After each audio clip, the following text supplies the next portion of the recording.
Hey, greetings, fellow slinging agents in the wild. It's your trusted handler, Brian, welcoming you once again back to the digital rage room. You know, we got radio silence all this week, no comments over on the YouTube channel. That just means we get to the action that much quicker. So you know what? Let's not waste any time. Let's just warm up our dice and top off our glasses. Roll the Hard 20 presents episode 10 of our Delta Green homebrew scenario, Collateral Damage. Enjoy.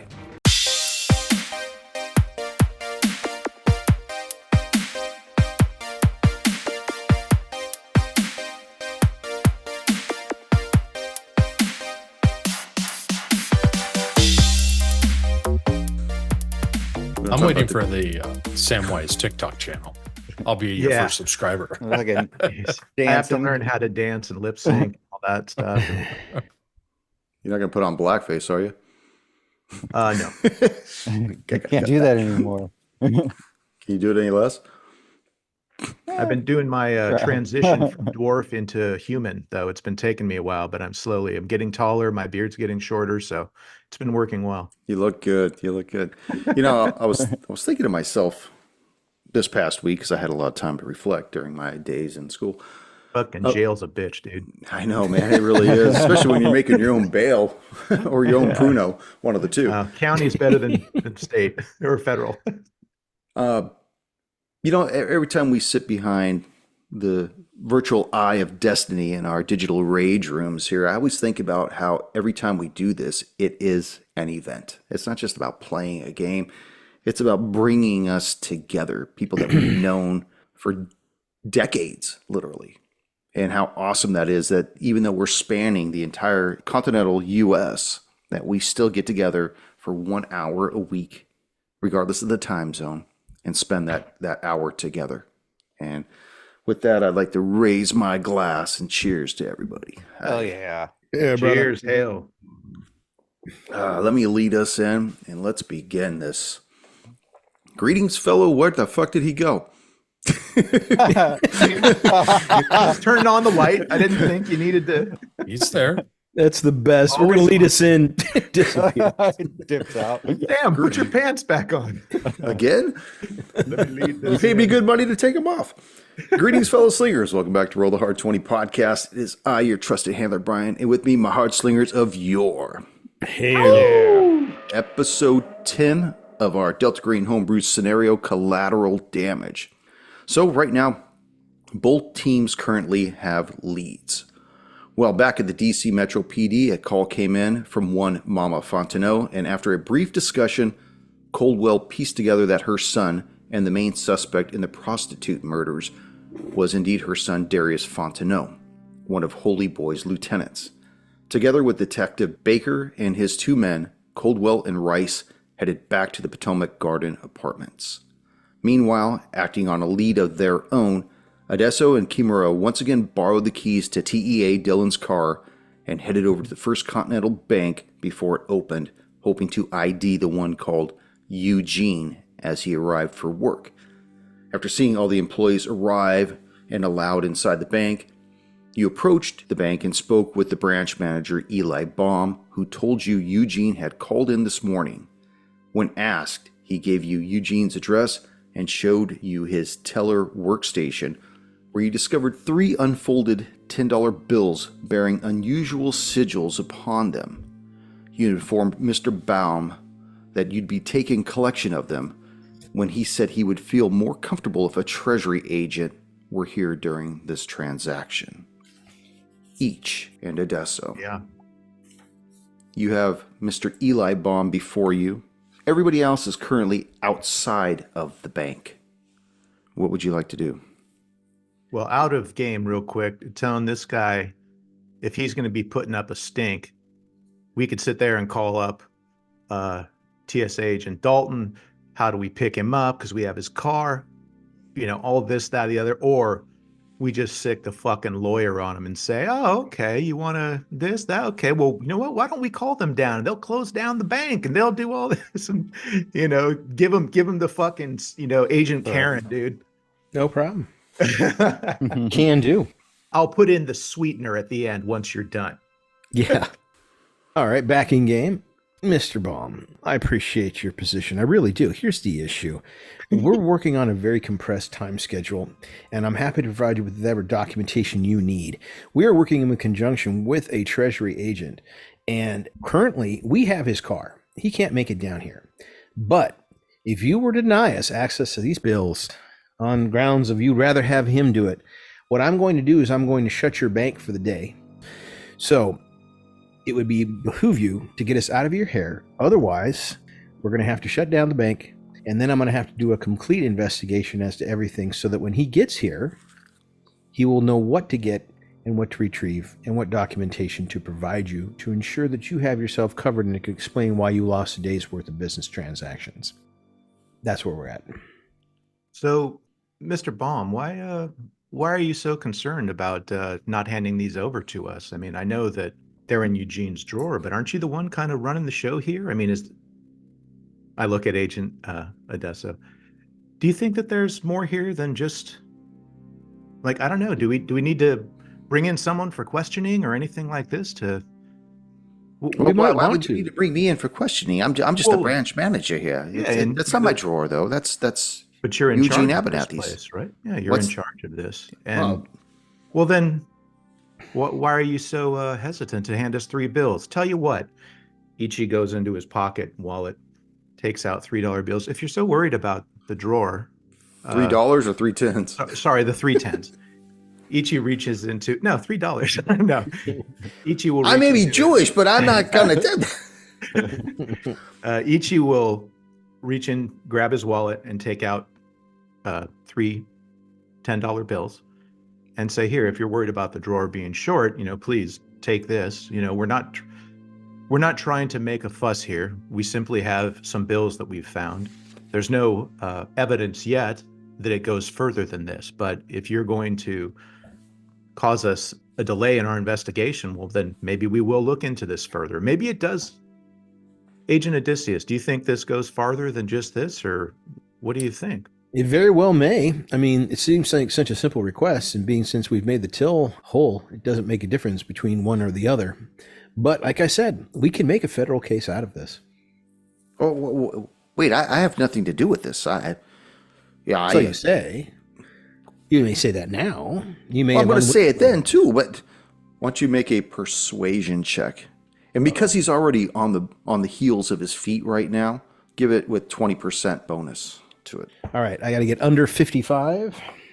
I am not persuasive at all. That was a 71. Perhaps each could punch him in the face. That has a tendency to make people real persuasive. I'm real cooperative. Am I able to make a try? You may. Okay.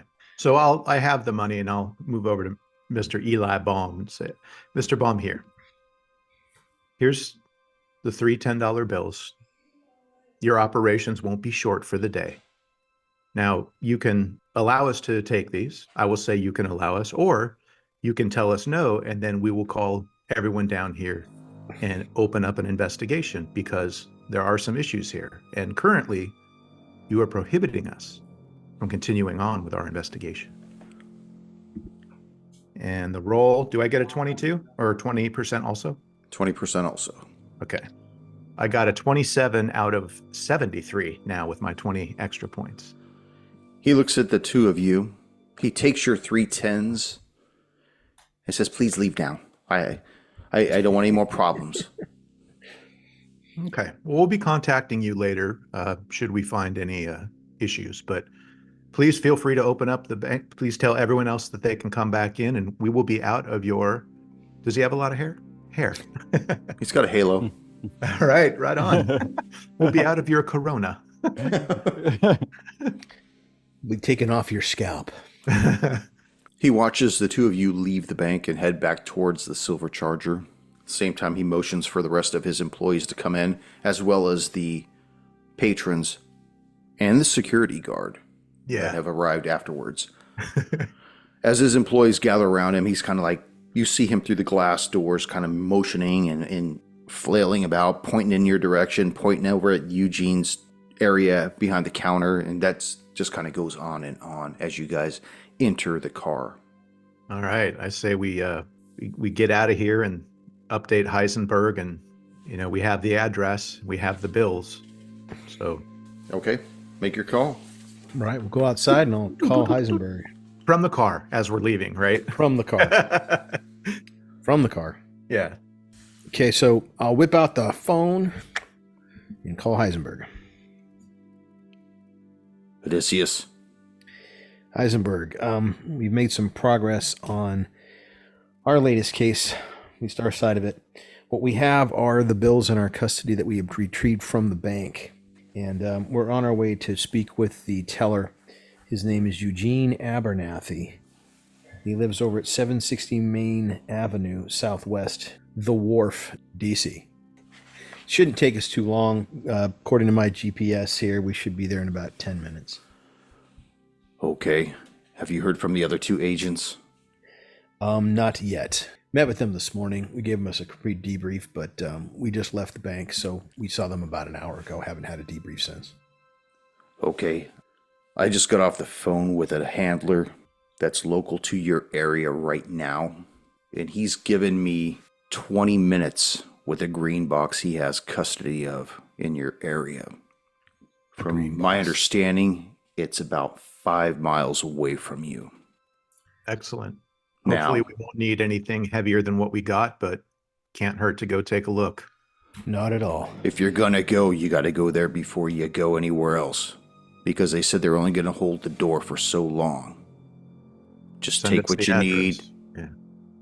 Let the agent there know what it's about and get out of their hair. Who is the agent we're going to be interfacing with? Agent, Just so- Ri- Sorry. Agent River. So for the audience listening, every time we ask him a name that he doesn't have one, he looks over to his bookshelf and looks at the different DVDs and books and everything. That's why there's always so many Agent Archers or Agent Bourne. Got it, Heisenberg. We'll be on our way. Just text me the address. And then something occurs to Odysseus. After I hang up from Heisenberg, I'm going to call Agent Coldwell. My purpose is to figure out if he wants anything from the green box, because chances are we'll be able to resupply before he will. Maybe. Back at the Potomac Garden Apartments, Agent Coldwell, Agent Rice, Detective Baker, and his 2 other agents, you stand in Holy Boy's apartment, surrounded by decapitated bodies, their heads missing. Currently, Omega and Odin, who are Rice and Coldwell respectively, stand in Holy Boy's back room. His headless body is sitting in his leather chair, and at his feet is an older individual with the head missing, wearing a crumpled up, cheap suit. From behind you, you hear Detective Baker say, "Oh my gosh, is that Haynes down there?" And you realize that is the headless body of Detective Haynes. As you're looking around at this carnage, Coldwell, the phone in your pocket begins to vibrate. I pick up the phone, look at it. Who's calling? You see it is Agent Odysseus. Okay. I'll answer the phone. This is Odin. Odin, Odysseus. You okay? Am I interrupting something? Better tell me we got good news. I just walked into a shit show here. Yeah, I'm sorry. We do have some good news. We were able to pick up the remaining bills from the bank, and we're on our way to talk to the teller who is distributing them. He's out in the wharf in DC. We're going to swing by and pick up some things from a green box, and I wanted to know if you wanted anything. Get us some armor plates, a few automatic weapons, and whatever else you think that we might require. I got to let you guys know, we found Detective Haynes at Holy Boy's. Didn't look so good for him. Holy Boy, Detective Haynes, and a couple of his goons all seem to have been decapitated here. We're just walking into the scene. Wow. That's got to be pretty tough, man. That's going to be a big deal. Okay, so any signs of struggle? Don't know yet. Agent Omega and myself are going to do some more digging and see what we find. I'll contact you as soon as we get anything. Gotcha. All right. I'm going to load you guys up for bear, so I'll see you soon. Appreciate it. Odin out. Adesso, as you hang up, a text comes across your phone. 2301 Lawrence Avenue, Northeast. It pulls up as a public storage facility that's 5 miles away from your current position. Got it. Rice and Coldwell, as you both stand amongst this carnage with Detective Baker and his men, a lot of thoughts start going through Baker's mind and his other two men. And he's immediately wondering what the hell happened here. Agents, what's going on? Have you seen shit like this before? Holy fuck. Really? Agent Baker, was Detective Haynes knew that Holy Boy was a CI of yours, or? No, he didn't know that at all. In fact, I try to keep that on the down low because everybody, all the detectives run their own CIs. Sometimes we exchange information between one another, but outside of that, in order to prevent any kind of cross-contamination between our CIs and to make sure we get the freshest information, we don't tell each other about that. No, I think that he just had an axe to grind with Holy Boy. I want to pull Omega to the side and let him know. Omega, just got a call from Odysseus. Says he's going to be picking up some party favors for us. I filled him in on what's going on in our situation, and we'll update him as we go. How do you want to go through this investigation? You want to look at the lacerations, pick up devices. We got Agent Baker here to assist us in whatever we need. Party favors? What do you mean, guns? Is he going to get us guns? Lots of guns? Definitely guns. Guns and body armor. I mean, if there's a request, he said they're on their way to pick up things. Oh, good. Okay. I can't wait to see it. I'm excited. Let's go. The scene? Questions about the scene? What do we do now? I don't know that there's much we can do here. It's like their heads are missing. What are you going to learn from that? We got to see at least if there's the same cuts that we've seen previously. I don't know that you're going to get anything. We should be looking for Holy Boy's man, the guy with the eye patch. That guy. We should be looking for him. Who cares Are you all about? right, man? You gotta get it together, man. Come on. No, I'm vouching for you. Just come on. I know you need that little pep in your step, but come on, stay focused.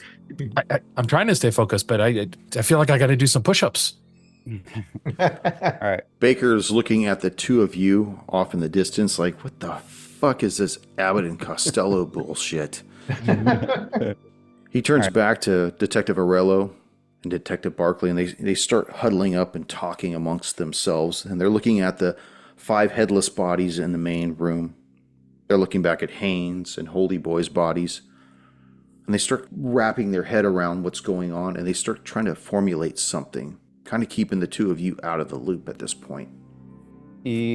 Shoot. See, I wanted to see if I can make an observation or alertness if I catch that. Because, I mean, you can make an observation if you would like. Okay. All right. I have to do under 70. All right. Come on. Oh, 8. Perfect. Nice. You hear him speaking to the other 2 detectives. Where's Grizzly and Half Tank? Cool. Good names. Yeah, I don't those are see good their names. bodies here, and I don't see Darius. At that point, Colwell will call out to... They're just unis, right? No, they're detectives. They're detectives as well? They're the ones that have been running with Haynes, but they're all plainclothes detectives just like he was. Okay. So. I thought we had unis on the scene. Sorry. Yeah. All right. Hey, gentlemen, can you do me a favor? Can you see if you could help me identify these bodies? It's very critical that we know who's here and who's not. Yeah, Frank, why don't you take the headless ones with Barkley and see who's out here in the main hallway, and I'll go into the Holy Boy's room. Well, yeah, sure, you get to identify the ones that are easy. Nothing about this is easy. Just do it, Frank. So he goes into the room with you 2 gentlemen, and he looks down at Haynes' body. He's like, well, that's Tom Haynes, and that's... I meant like in the living room. Sorry. Oh, okay. Sure. Let me know if I could be of any more assistance to you agents on my case, please. And he goes back out to the living room and starts looking and with Frank and Jared to see who these individuals are. I thought, oh, okay. Sorry. This is just me screwing this up completely. Sorry. I meant like the 2 detectives that were talking, send them out of the room and leave Haynes in with us. Oh, okay. So he'll tell them, all right, Frank, why don't you and Jared go out there and look at the bodies out there in the living room. See if you get an ID on them. Oh, yeah, sure. Thanks a lot, Tim. I mean, Detective Baker, you're our boss now, right? So they go out to the living room and they start looking at these headless bodies. Detective Baker, there is, of course, you know, Darius. Do you know his whereabouts? Do you know where he lives, where he might stay? Well, from what his mother said on the phone this morning, his last name's Fontenot. I did have a little bit of a text back there with the precinct, and they gave me some information as to where his current residence is. And you're not going to believe it, but he's 1 floor above us right now. At least that's where he lives. All right. Wonderful. What is the name? Just start blasting. Right through the floor. Have you heard any names in conjunctions with Grizzly or Half Tank? No, and my CI hasn't said anything about it either. It looks like these were just a couple of the meatheads that he picked up that were pretty thick muscle. They were the 2 individuals that were standing behind him that night that Haynes and you 2 came up here. But if I don't see their bodies here, I don't know. These men don't strike me as the type to run in fear. Okay. Omega, what are you doing over there? You're still doing push-ups? Fucking grinding his teeth. No, Omega is literally like just walking all around this room, just like frantically, just crime scene. He Picking cannot shit up, putting it down. He can't focus like on anything. So he is literally just walking around the room like in circles, just looking at stuff for a moment, taking some haphazard notes in his notebook. We're just fucking doodles and shit. Like stick figures. Get out. That's a dog. Odin, what are we doing? What are we gonna do here? Come on, we gotta go. We're heading upstairs. Apparently Darius lives in the same building, just a floor above us. Oh, really? Oh, do we need to wait for the other agents or do we need to go now? We're going now. All right, let's go. Lead the way. Baker looks at you, Odin, and the first thing he thinks is this guy a fucking liability? To the point where he actually whispers that to you. You know, we've got an apartment with 7 decapitated dead people here. And now we're going to go upstairs, a floor up, to confront the individual or individuals that did this. And your boy's chattering like one of those Halloween sets of teeth that just go ape shit on the countertop all night long. I am a little concerned. You take lead. I'm not going to send my men up there in that door first. You lead. Either that or you leave your buddy down here. I've seen people that are cranked up to the gills. You guys stayed the night at the American Suites. You're probably partying all night with Martin at the front desk. I partied with him too. Trust me, I know the drill. Martin. Someone say Martin? You hear from Frank Aurello from Jersey. The background. It's your call, Odin. What's the matter? The Darius got your tongue? And your head?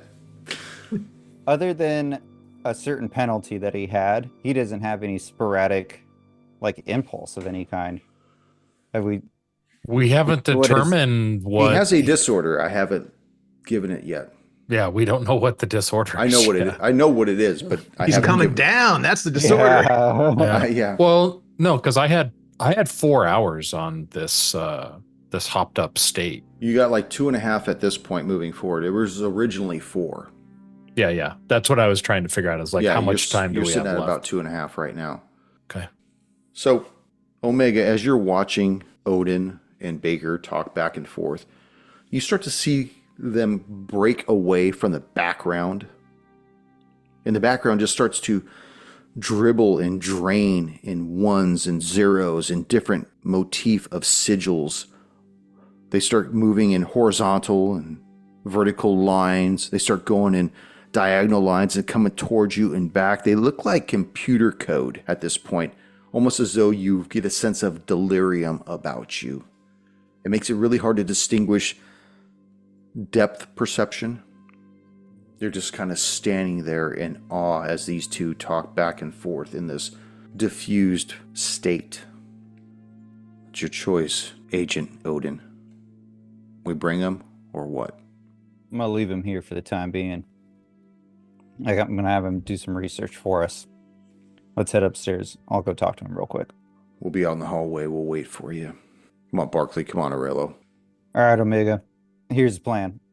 We're going to head upstairs. I need you to cover the downstairs area. I need you to cover whatever or whoever comes down these stairs. The stairs from how we got up here? Or? This way. And I'll lead them outdoors and show them the way we came up. The same stairs. The emergency stair. Yeah. So I'm just kind of pretty much giving him like a kid's errand. You know, I'm just making him feel involved and not completely left out. So is he just going to be stationed on the landing? Yeah. That way Well, he's not put me out in the open. Just put me out in the open. You can use the building as cover. All right, heading upstairs with Agent Baker. And his two men, you guys start making your way up the stairwell up to the 6th floor of the Potomac Gardens apartments. Baker grabs the handle to the door and he opens it up. And you see the entire hallway is bathed in darkness, except for flickering lights about 50 feet down on the left. It looks eerie. It almost seems ethereal, like you're seeing these flickering lights through fog or smoke or something like that. You get a sense of incense burning in the air. It just seems very eerie. Nothing like how it smelled when we walked into Holy Boy's place. No, that smelled more like booze. Piquant. And, well, you talking about before or this just a few moments ago? Just a few moments ago. Oh, a few moments ago. Yeah, definitely. I mean, you had that heavy taste of metallic copper in the air. Up here, you just get a feel of this pungent smell of incense that just permeates the entire floor. Okay. Entering the room. Well, you're not in the apartment yet. You're just coming out of the stairwell. And this is what you see looking down the hallway with all the apartments on either side of the hallway itself. And all the doors seem to be closed. Okay. Except for that one where the light is flickering out of. All right, Baker. Which one's Darius's? It's the one down on the end, down on the left. Perfect. The creepy one with the light, right? Yeah. And at this point, he's pulling out his sidearm. Pulls the slide partially back. Lead the way, Agent. All right. Just don't try to shoot me with that thing. Oh, I'm not going to. Trust me. All right. Heading down towards the door. As you look at Baker, by the way, I want you to imagine that his two men are still behind him. But one of them stays at the door. Only Frank and Baker go with you. Lead on. All right. Are we at the door? You're coming upon the door, and as you start approaching the door closer and closer, you see the light gets brighter coming out of the doorway. You see that the door itself is open, and you see a lot of candles positioned just inside the doorway. Any noise? Music is just completely silent in this. Make an floor? alertness check. All right. That is 81. And I had to get under 50. So I failed. Well, Baker rolled a 41 under 50. And he says to you, does this sound like crickets in the fucking hallway? What the fuck is going on? Well, I don't like this feeling. Door's open, right? It is open. All right, step inside. What do we see? As you step inside, you see candles strewn all about the place. You see bundles of wicker stacked up in the corners of the room. You see woven reeds covering the windows that prevent any of the early morning outside light from seeping in and diluting this primal feeling. And you see even more illumination coming from a far back room off to the right. This apartment looks like a mirror image of Holy Boy's apartment, one floor below. All right, going to start moving towards the center of the room. Okay. As you move towards the center of the room, you turn to the right and you see lights flickering from the center of this bedroom, where these candles irradiate through 7 skulls positioned on top of this trunk of wood. You see the face of Holy Boy. You see the face of Detective Haynes. You see the faces of these other individuals. And you hear a laughter coming from the back of the room as 3 men seem to materialize out of the darkness. Grizzly, Half-Tank, and Darius. We cut to the Charger hauling ass down the streets of DC as it makes its way towards a public storage facility. All right. How far are we out, Odessa? We're here. All right. Who's the agent? Yes. Agent River. Agent River. River. All right. One I'll of look them. for an obvious open storage facility and somebody who should be waiting for somebody. You see an individual standing outside of one of the roll-up doors that is still closed. He's wearing a flannel and blue jeans. Got a hat and sunglasses on right now, even though it's still early in the morning. And he looks at the two of you as you roll up. And he doesn't move. He just still kind of just stands there. Odysseus rolls down the drive window. Agent River. Are you Odysseus or are you Okami? I'm Odysseus. He's Okami. We understand that you might be able to help us with Yeah, our look, shopping I'm needs. not going to... I understand that. I was just told to unlock the door. How much time we got then? 12 minutes. Okay. Thank you. And then we'll get out and go. If he doesn't want to chit chat, no problem. If we're not here for niceties, we'll just cut him off. Yep. You. Please don't take Odysseus it will- personally, agents. Well, I'm not saying that out loud. Oh, okay. No, sorry. I wasn't trying to be a bitch. But if he's going to play that, then we'll just go, how much time do we got? Thank you. Yeah, you got 12 minutes. Odysseus will back the car so that the trunk is facing the open door and get as close as reasonable, so that if we're gonna load up the car, it's not going to be a problem, and minimize anybody casually walking by seeing what's happening. Okay. All right, let's go in and see what we can find. I don't think that we need to loot this place, but let's see if we can grab things for Omega and Odin that we think they might need. And if there's anything there for us, great, then we'll go. Yep. What do we got? As you walk up to the roll-up door, who opens it? I will. Okay. It grinds as it curls into the ceiling. You see dust waft out past you. And you all notice a tall figure dressed in black and clutching a large metal device aimed at the door. Closer inspection, you see that this figure is just a life-size cardboard cutout of former U.S. President Bill Clinton, wearing jazz blacks and holding a tenor saxophone. A single chain hangs from a lone bulb in the center of the ceiling, begging to be pulled. All right, let's pull that chain. Yeah. Soft light diffuses across this dust-filled room, and it just lends a sense of antiquity to the items stored here. And I'm going to describe what you see in this green box. There's a credenza against the left wall with 2 empty bottles of Smirnoff vodka on top and a badly tarnished dagger with an unusual symbol stamped on its pommel. On the opposite wall from the credenza is a dresser with a small chest on top of it. Against the back wall, you see a U.S. flag that hangs with an unusual shoulder holster with what looks like the handle of possibly a katana in it, but no blade. Tell me what you'd like to do. Let's open the credenza. See, does the credenza have drawers first off? You see that it has a set of dual panel doors, and that's it. All right. Any other shelvings or anything else around that would look like it would hold weapons or anything? In the credenza, or Anywhere in the storage facility. well, like I said, you got a credenza. You've got the dresser. It's got a box on top of it. It's got multi drawers. And against the far back wall is a flag with that unusual shoulder holster on it. All right. Well, I'll just open the double doors on the credenza first. Okami, you want to take a look inside the box? Tell me what's in the box. I think I'm going to take a look at that bladeless handle over there. All right. And also, the flag looks a little crooked. I'm going to straighten her out first, and then we'll move on. Got it.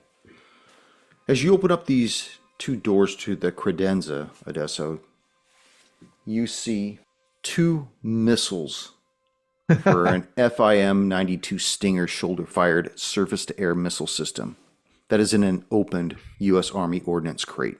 There's no launcher, just the 2 missiles.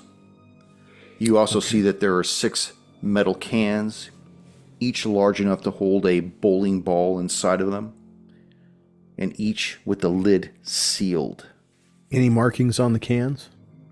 No, but you do notice that 4 of these cans seem to have a like a ooze-ish film on the outside of them. Okay. Is there any check I can make? Maybe helps me in tuning out what they are. Are they What greasy? the cans are? Or what the Well, film not is? the cans, but what would likely be inside them. The missiles, those are interesting, but not very helpful to us. But what the cans may hold is probably much more pertinent. No, they're just large cans, a little bit bigger than paint cans. Mm-hmm. Is there anything around to open them? Screwdriver, paint can opener? I'll Or do they hand look? You said Adesso they were my sealed. Pardon? I'll hand Adesso my knife, my Tonto. There's a it. knife Flip on it top of around. the credenza, don't forget. Yeah, but that's got sigils on it. Mine's tested. Do I recognize the sigils? Now, I'm going to use that knife, but before I do, I'd like to know if I recognize the sigil on the pommel. Or at least maybe not the sigil itself, but oh yeah, that's ACLO or something related to it. Or Are you taking your time to look at now, or you want to look at what's going on in the credenza? I want to open the cans. I'm going to Okay. need something to open the cans with. So that knife is there. I'd like to look at it first before borrowing Okami's Tonto, simply because it may be worth taking. Okay. So you grab the blade, this knife. It's still in a sheath. Okay. Do I recognize the sigil on the pommel? I want to give it a cursory look without really staring at it too much. It almost looks reminiscent of something you may have seen during World War II. If you want to give me a history check. Okay. All right. Okay, under 50.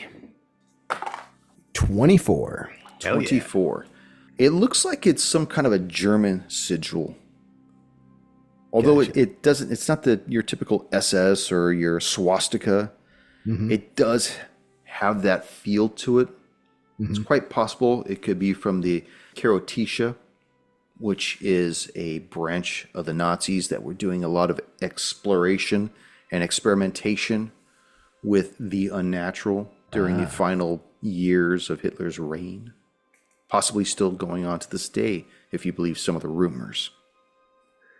Got it. Okay, I'm going to take that with the sheath, open it up, and take the blade out and hope that I can pry open a can real quick. Okay. You have 6 cans. Which can would you like to open? 1 through... The one closest to me. Okay. Yeah, I don't know which one that would be. Well, we'll call can number 1.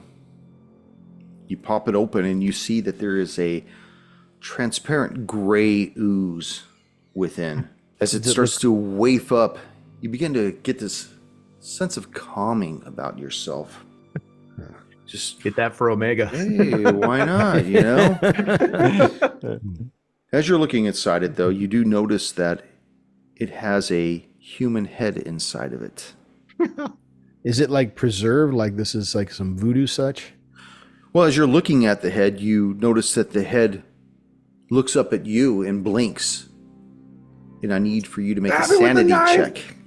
Oh, shit. Damn. Okay. Just had to open the can. I just had to open the can, man. I can't wait till we get to the box. What's in the box? Under 62. Good Lord. 36. You take 1 point of sanity. no, Jesus Christ. Could have been worse. Could have taken it all. Yeah. You still have 5 more cans. Okay. Does it do anything else besides blink at me? No, but it shouldn't be doing that at all. No, it shouldn't be doing that at all. But given our line of work, who the hell knows, man? Hey, leave him alone. He ain't bothering no one. Yeah, exactly. Okami, as you readjust this flag, straighten it up, make it square, tell me what you do with this shoulder holster with this grip inside of it. Well, you mentioned like a grip, like a katana handle. So that's definitely something that is what I end up using more often than not. So I want to take a look at this and see what this mystery is, why it's just a handle with no blade. Okay. As you pull it out, it looks like a hiltless katana handle. It's about 10 inches long. But you notice that there seems to be some kind of a trigger that your forefinger and your middle finger would be able to cover over. And you feel that there's some kind of a tension to it. Okay, well, I'm going to look over, make sure Adesso is, one, not making out with the head in the bucket, but two, swap and ooze, yeah, but make sure he's out of the way. I want to make sure that I have room to pull these things. Obviously, I'm not going to look into it and pull it. I want to pull it away, up, pointing down, depress the trigger. As you depress the trigger, you feel this hum, and immediately this 3-foot blade ratchets out in a segmented fashion, and you feel almost like it jolts from your hand as the magnetic polarity pushes these segments out and locks this blade in place. Go gadget. You feel tension on the trigger once again.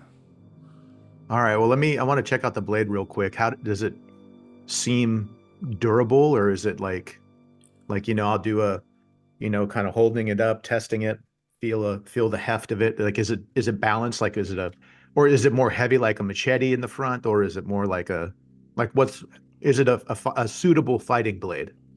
Most of the weight is actually in the hand itself. It has a very sleek feel to it, and you could barely notice the segments of it. And it seems as though it's been designed as one blade that ejects out and is held in place through some kind of a magnetic coupling that keeps it moving one direction. How long is it? It's about 33 inches long. So comparable to kind of a standard katana. Little shorter. Okay. Oh, awesome. Well, I will depress the triggers on it again and see if it retracts it. And you feel the handle pull back towards you as the polarity reverses and pulls the segments back in.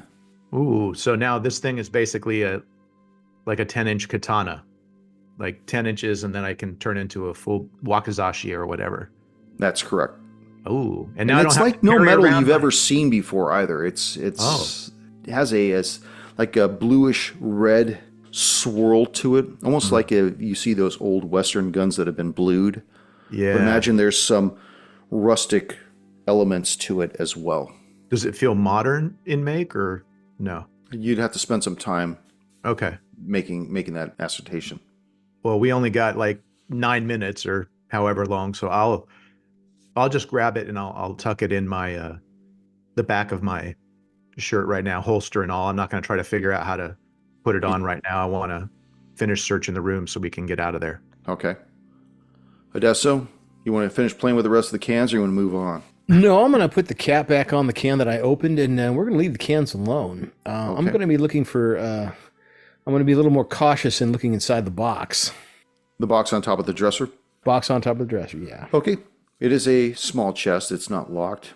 As you open it up, you see that there is a rusty steak knife. There's a note wrapped around its plastic handle that reads, "Ghost Slayer, brah." Okay, all right. Anything else in the chest? Nope, that's it. Just this cheesy ass looking blade. All right. I'm going to take that. Is there anything else? Any other drawers? Anything? There's 4 drawers to the dresser. There's nothing else in the credenza. All right. We'll open drawer number 1. Drawer number 1.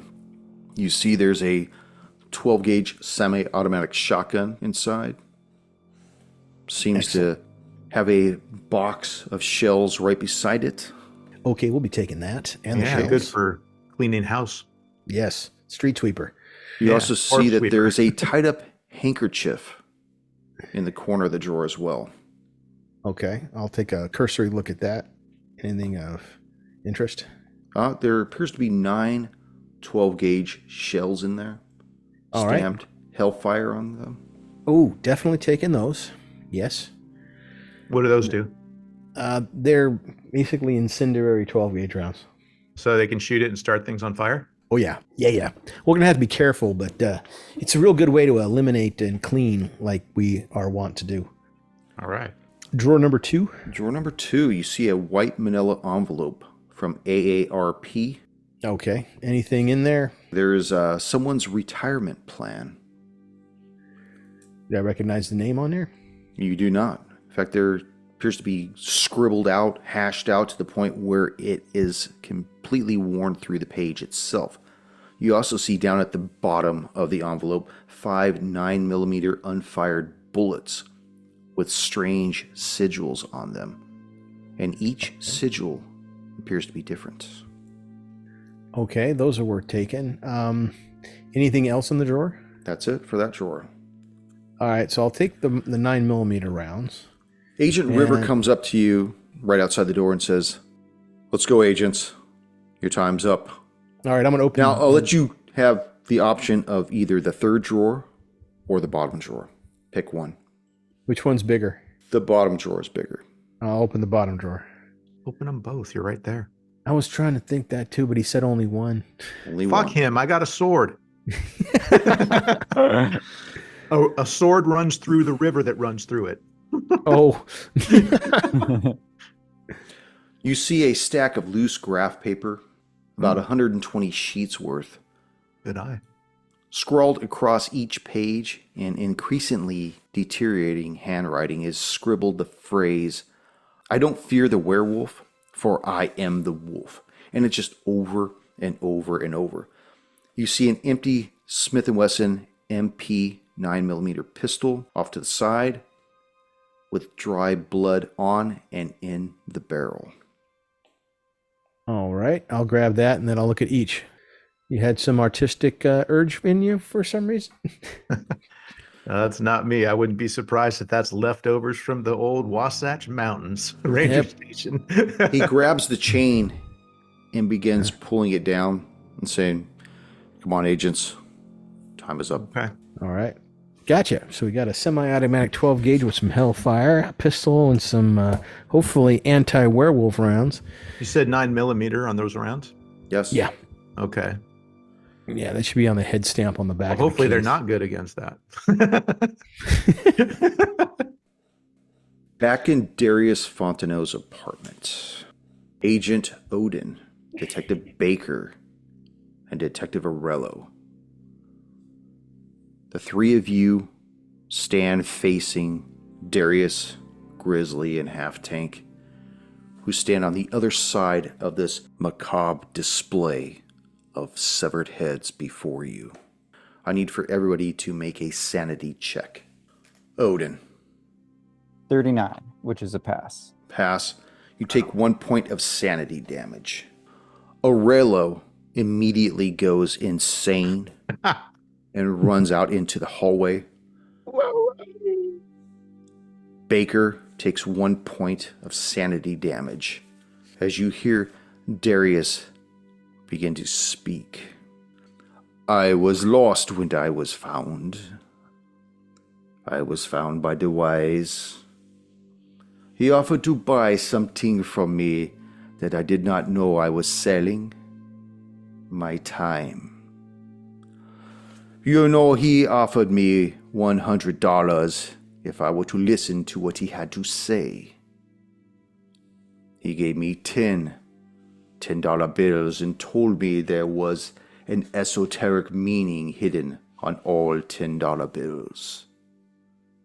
And then he gave me a link to a video that would unlock this secret. And to my surprise, I started to fold these bills.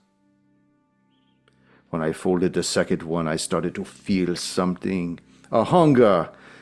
I drive. I can't explain. Kept me folding. 3, 4, 5, 6. When I got to the 7th, it was like an inner eye opened in my mind. I saw colors not found in nature. I saw people walking in pain. I saw people like me. I knew these girls that were so untethered. They no longer had tangent in life. They had no warmth to give. They were dead cold. But I could help them cross the barrier to get to the fire that yawned for them. And I released them from the pain of inertia, as I will release you from the pain of inertia. Do you want to roll for initiative now or next week? I thought that was going to be next episode. No. Dude, Next that was episode. fucking good, That was man. good. That was good. That was really entertaining. Keep I all the like guns that. ablazing. What do you want to do We'll roll next week. next session? That was great, brother. That was good. All right. I was looking at Tony and I'm like, oh, everyone's digging this. That's good.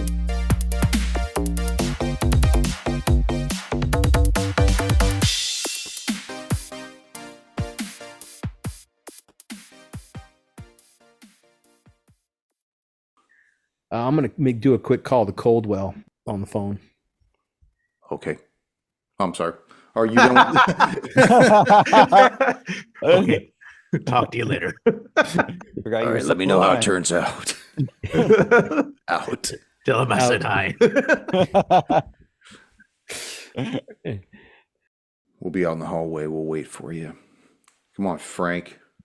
Come on, other individual. I forgot whose name it is. Joey. Joey, come on, Joey.